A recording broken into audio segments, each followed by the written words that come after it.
Colleagues, ladies and gentlemen, dear friends, workers' participation is crucial for a working social market economy. It builds trust and ensures a fair treatment of workers who are the foundation of every company. Our markets are more and more integrated, which means that companies are also more and more international, employing workers in multiple countries. This is why European Works Council are so important, as they are the voice of all workers independently of their workplace. And I think it's fair to say that overall the European Works Councils have been a success story. The recast directive of 2009 improved the original directive and has led to more and stronger European Works Councils. But there are still shortcomings, which is why I think that the legislative initiative report that we are starting to negotiate now is so important. My most important message is we do not want big changes so that we can have more European Works Councils. We want that those in place can function better. Quality over quantity is the key question. We should make sure that what we already have is enforced better. We don't need to reinvent the wheel for that. I would like to elaborate a bit on the most important points that in my view should be addressed. We need to better define what a transnational matter is, because too often companies argue that a matter is not transnational and therefore the EWC does not need to be consulted. The same goes for the issue of confidentiality. Trade and business secrets need to be protected, that is clear. But avoiding the consultation procedure because of confidentiality matters is a big problem for EWCs. So we need clear rules on penalties. In many member states, penalties fail to be effective, proportionate and dissuasive. This needs to change, which is why an own paragraph on sanctions should be introduced. EWCs need clear and effective access to justice in order to ensure their rights. I'm sure that if we introduce changes in these areas, we will improve the work of all European Works Councils. Finally, I hope that the Commission will live up to its commitment to deliver on legislative initiative reports by the European Parliament. Hundreds of European Work Councils and thousands of workers are counting on us, so we should not let them down. Thank you very much.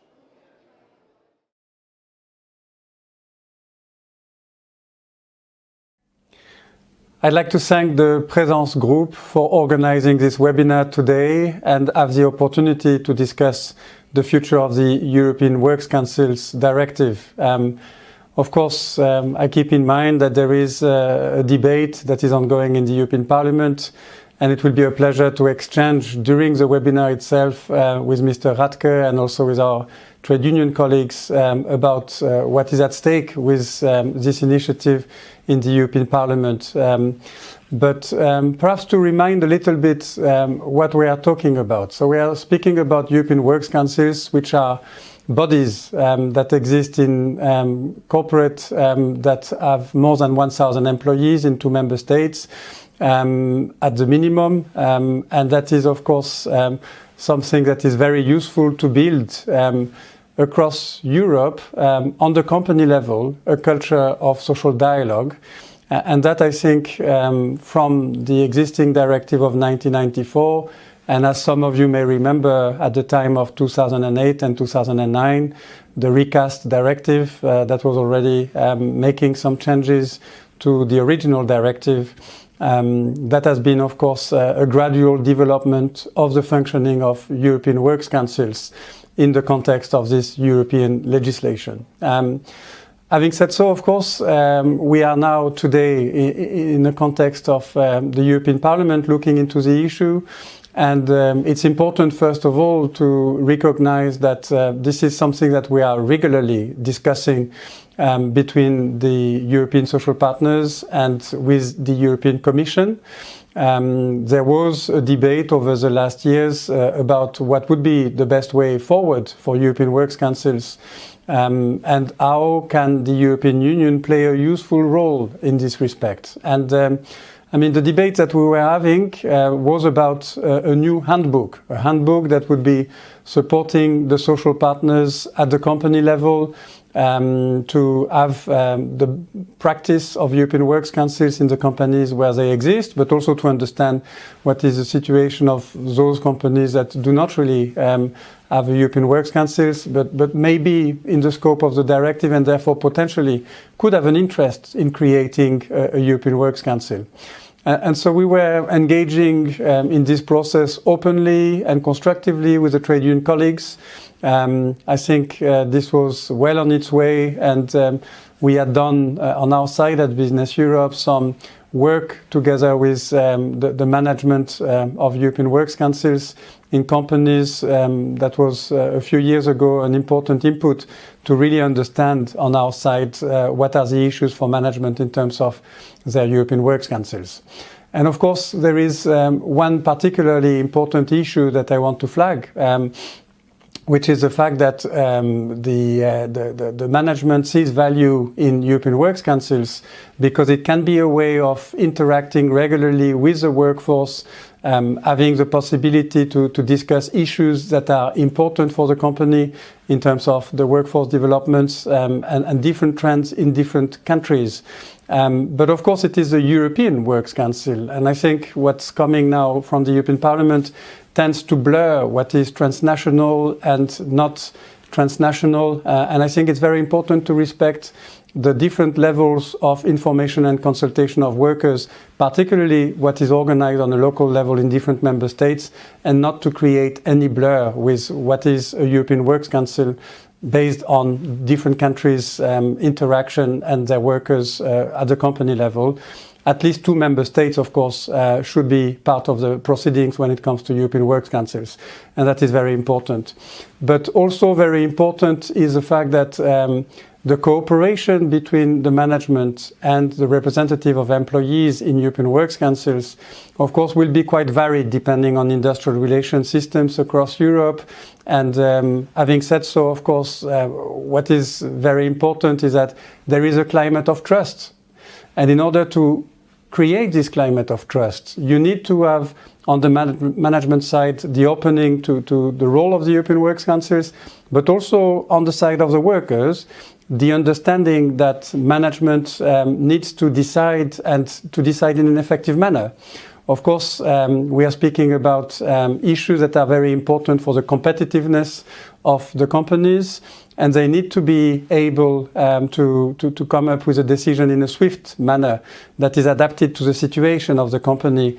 And as we are these days in particular, but it is of course something that comes more generally as well, times of change. You need to be able to adapt the functioning of a company to the economic cycle, to the way in which products and services of the companies are reaching to markets, and the way in which the production and the workforce component of production needs to be aligned to those changing economic circumstances.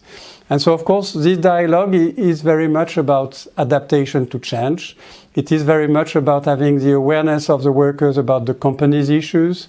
But it is also, of course, in the remit of an information and consultation body that is there to engage in some social dialogue activities. But it would be really the wrong move if there would be some kind of wordings coming from the European Parliament that goes into prior consultations, because of course that would be potentially delayed decision making in the companies. And we think as Business Europe that it is essential that companies are able to decide, and that European Works Councils should not be an obstacle to the good functioning and performance of companies, but rather should be an addition to the good functioning of the companies by having a good dialogue with the workforce and ensuring that the issues of the workers in different countries are well known and well understood by management, but also to ensure that these issues can be also in the awareness of the different workers of different countries and their representatives. So we see a lot of value of the European Works Councils. We think that this is a learning curve. Unfortunately, now the European Parliament is looking into a legislative report. So the debate that the European Parliament is launching through this report is about changes to the existing recast directive on European Works Councils of 2009. On our side, we don't think that there is a need to change the directive. We think that what is essential is to improve the practice of European Works Councils and to engage with the different practitioners. Also, of course, having in mind the role of organizations like Présence, who are very closely involved in the process of running the European Works Councils, so that there is, in the companies that have European Works Councils, a good climate of trust, and that progressively, of course, this leads to better performance of companies, but also to the productivity of the workforce and to good working conditions, and that there is a mutual awareness, mutual understanding, mutual cooperation, an approach that is an approach of constructive dialogue between the management and the workers' representatives. So this is the starting point on our side, and I look forward to further engaging with the participants in the panel when we will be in the webinar together. Thank you very much for your attention.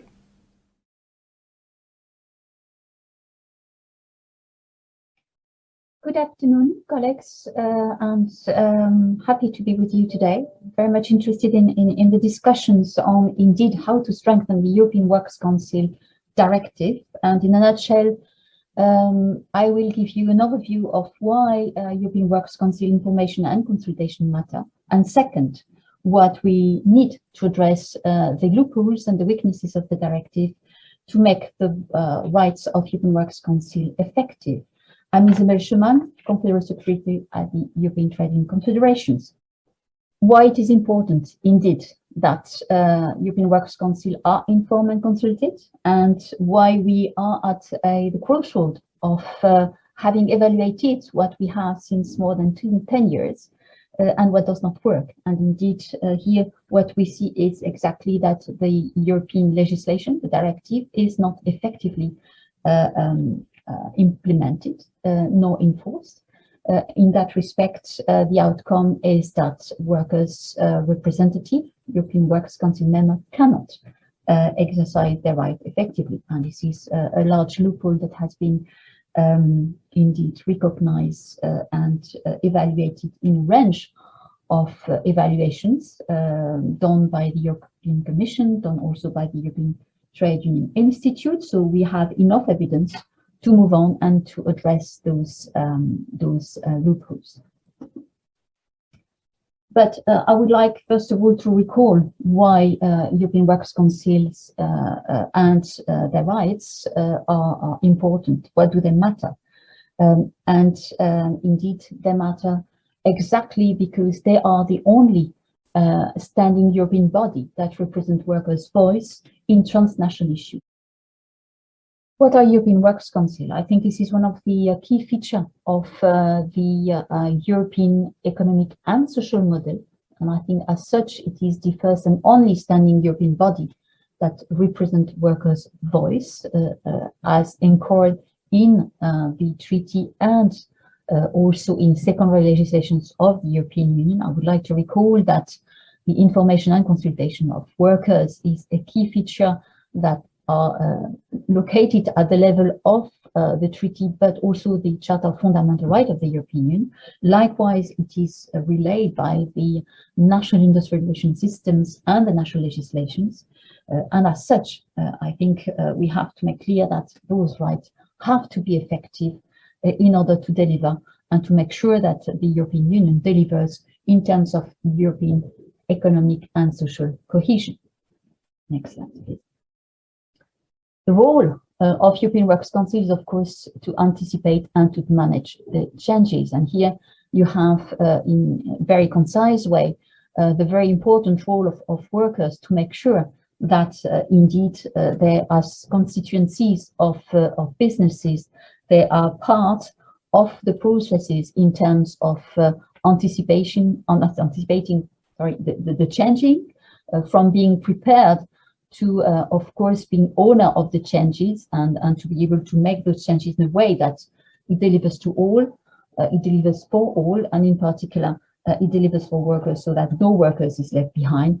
On the other hand, is also part of the way to manage the changing in shaping the transitions. And we know how important that those green and digital transition are done with the workers, but it's also about the quality job and the employability of the workers. It's about restructuring, it's about sustainable changes which are socially acceptable.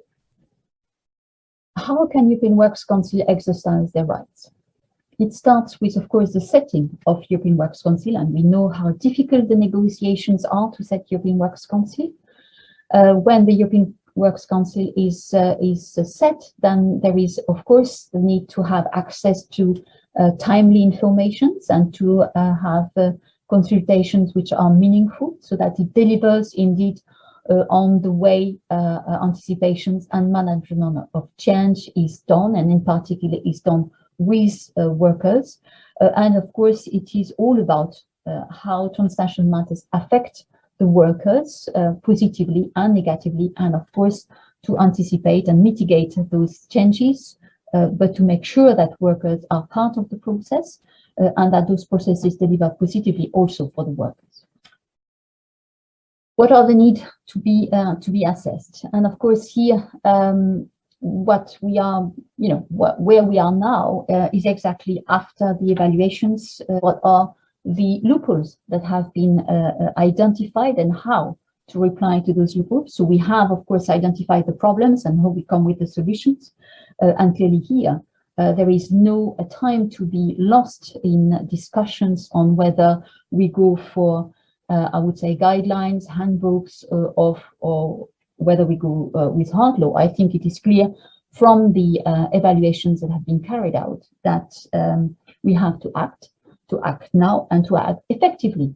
And the way to act effectively is exactly to adapt the legislation so that its transpositions do not leave too much room of maneuver in terms of, for example, not complying with something which is should be effective, dissuasive, and proportionate. For example, here, the sanctions. But I will start with of course, where the problems lies and what are the solutions. We have identified, the EWC, together with the European Trade Union Institute, but also with the Commission. So the Commission is also on board on that. There is no real-time information.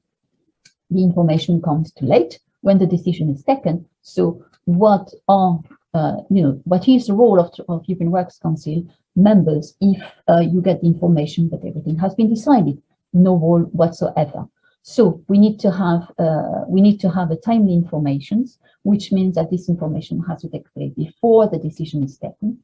And of course, the information as such is not enough. We have to have a meaningful consultation. It is a consultations that also include a response to these consultations by management, and this is of course clear. It is what consultation is all about. It's not just a nice to have procedure that you do just to tick the box. And clearly here, why does timely information and meaningful consultation does not work? It is because it is not properly sanctioned. And if you look at the text of the directive, of course, we have to have effective, dissuasive, proportionate sanctions, but that's it. And this is here where one of the major problem lies. And the reply to those problems is, of course, that the directive, the text of the directive, is clearly indicating what should be the proportionate sanctions, dissuasive sanctions, and effective sanctions.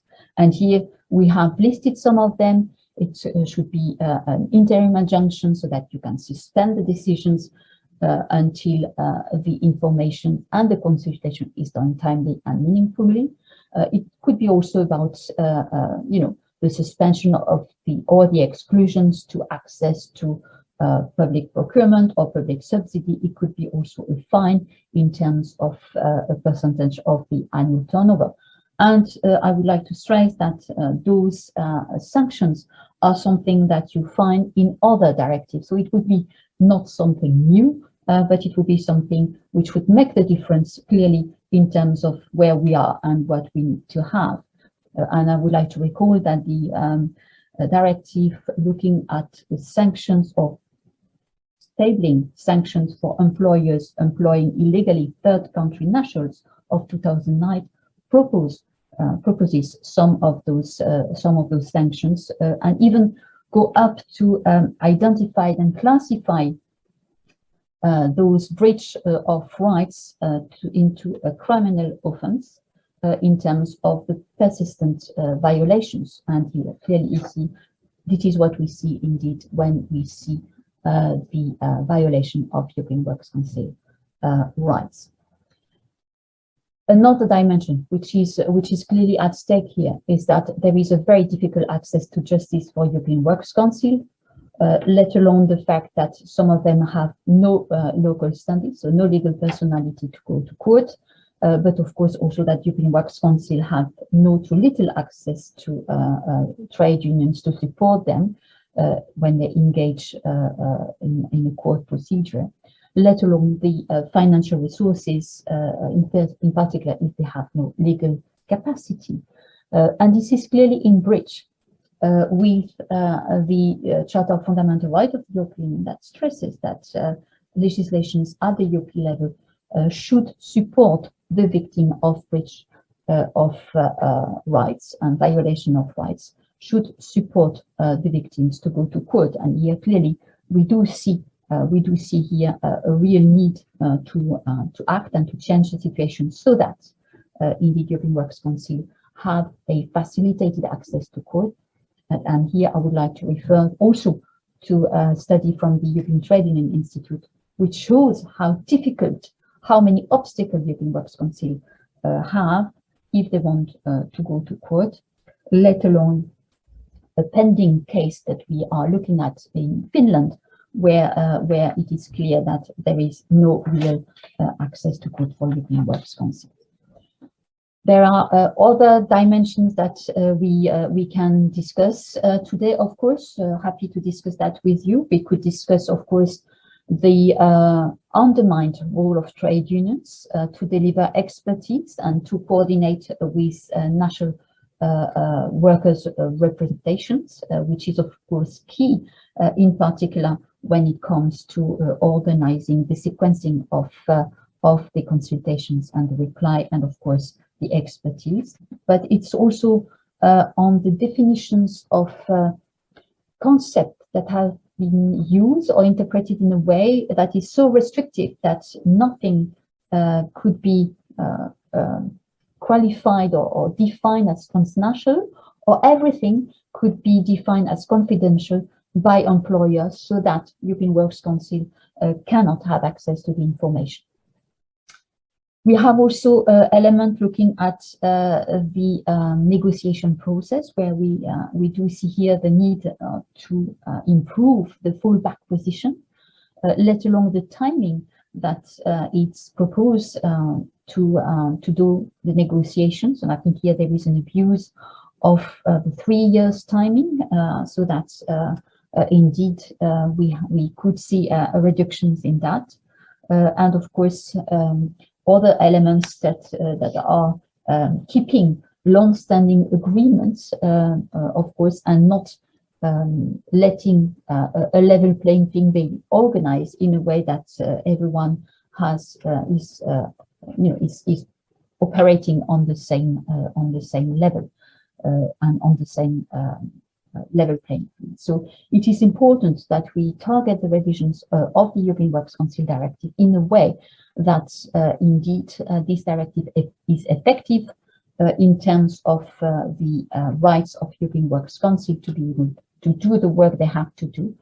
And here clearly it's not a nice to have exercise, it's a must exercise, in particular if we want to make sure that the European model delivers for all, and in particular for workers in the European Union. I'm happy to listen to the different comments and questions and to hand over to Stéphane Grad. Gran will replace me in the discussion. Thank you very much for your attention.